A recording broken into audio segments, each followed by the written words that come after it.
In this video, I'm gonna teach you how to beat your opponents above 80%, plus having an opponent that can beat a high-rated opponent and maybe also checkmating early on the board. So this opening is called the Vienna opening and it's highly winnable for all the opponents. This opening starts with pawn to e4, where all of in e4 lines are very aggressive. e5, which a lot of players will do because a lot of people in the world will play this, and it is the most popular opening response after e4. After that, folks, we're gonna go knight to c3, and almost all of your opponents in the game will go knight to f6. This is the first line that we're gonna talk about. The other line is knight to c6. So folks, the next response that we're gonna do is go pawn to f4, trying to counterattack the center over here. They have to take, or they have to do something about this pawn or be taken. If they first take our pawn, well, it's dead for them because we're gonna go pawn to e5, and he cannot go here, here, because of course of the queen and the knight over here on these squares. So folks, they must go back to retreat in the most undeveloped square. So they go back with the knight, and then the next response we'll do is knight to f3. Try to develop the knight and protect this pawn back, so that we have more guard on the centralized pawn over here,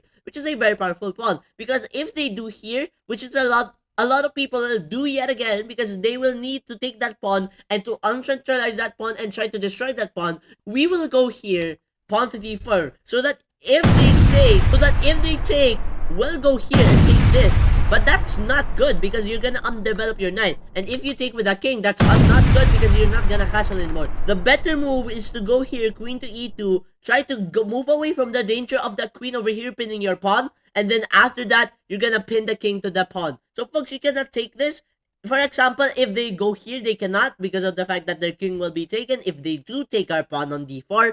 And so if they push instead, well then folks, we'll just go here and take it with a knight and have this knight very powerful in the center. Some other lines that I will show you that I promised is that he might go first to knight to c6, which is the mirrored variation. What if they go there? Well folks, we're gonna go bishop to c4, and a lot of opponents will mirror your move. And so after that, we'll go queen here. Try to attack this, try to trap the rook. If they do something stupid, we'll trap their rook, and they cannot move their rook in the next move because they cannot cannibalize their own pieces, you know? So folks, what if they don't do that? What if they don't do a stupid move? Instead, maybe they go here, try to activate this queen, try to protect the pawn. There's another trap because when we go here and attack the queen, we're just forking the queen and this other fork right here. So it's like a triple fork, but this one fork is a sequence fork, and this one fork is a fork to the queen. They must be panicking, trying to guard this at the same time while also trying to move their queen away. A lot of people will go here and react the dumbest way if ever possible because there are too many threats, and then we will just go take the rook.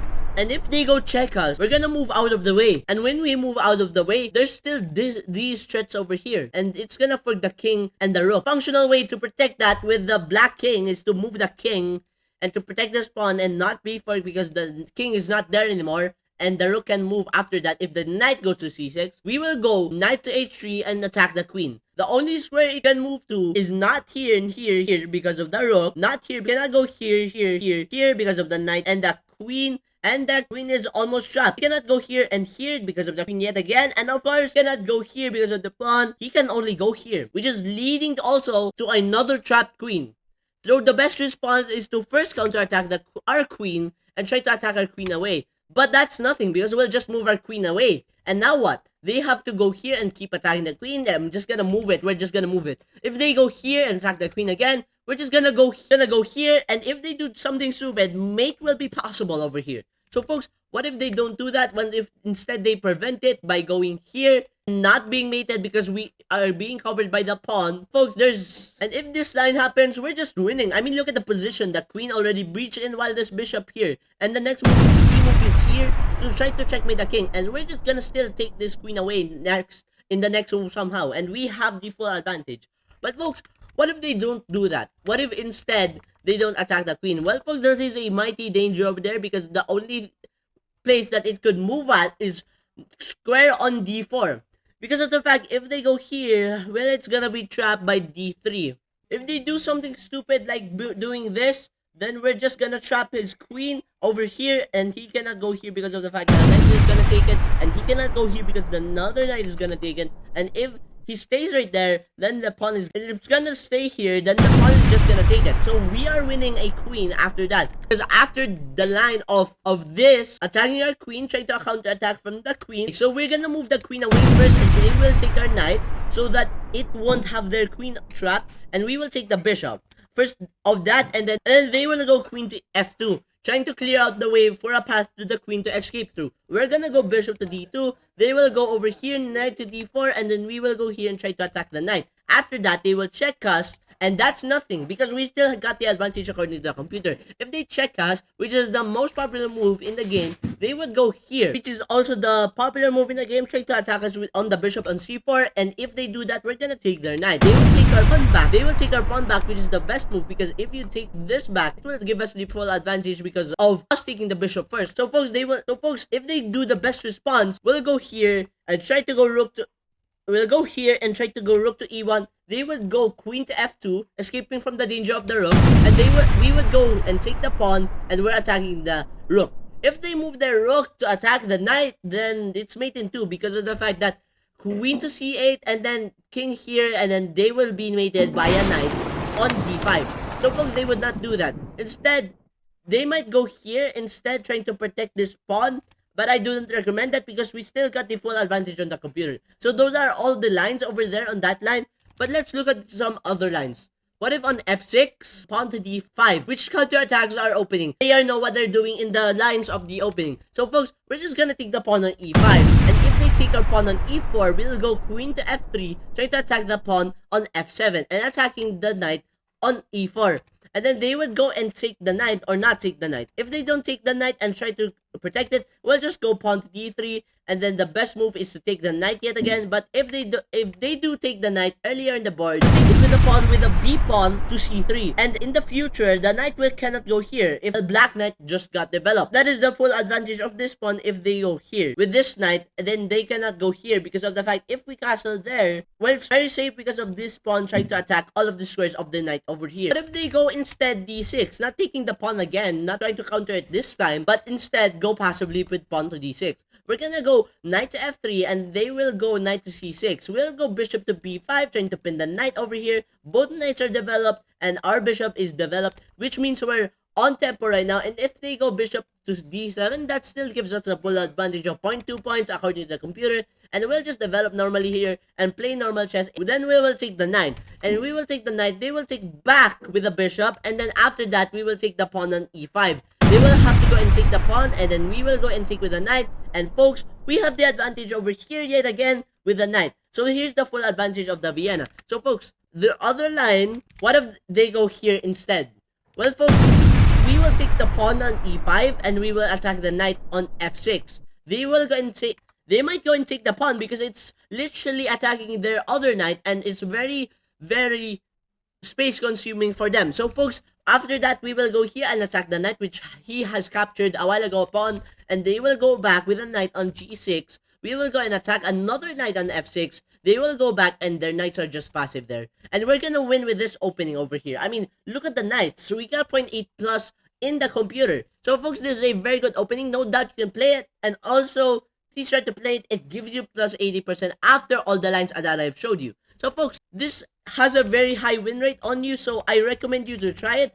But what if they go here? So folks, if they go pawn to d6, we'll just go pawn to d3, and that is, you just play normal chess out there. But in the other lines, what if they go, and there is a Magnus style variation to this. We can just not go here and instead go here, because this is a very aggressive opening line that is very aggressive for you and might be too aggressive, because after the line of him taking our pawn, we have not to go to knight to f3, but instead try to expand with the pawn here, not trying to go move here and try to be trapped with this pawn, but instead going here. This gives us a full advantage of having the space here, not having to knight be attacked. And after this line, aggressive line, then we'll just go king to e2, not having to castle. That's fine, because after the lines of d6 trying to open up the bishop for another check, then we'll go here and cover it with a knight on f3. And if they do go here, we cannot take their queen because it's pinned.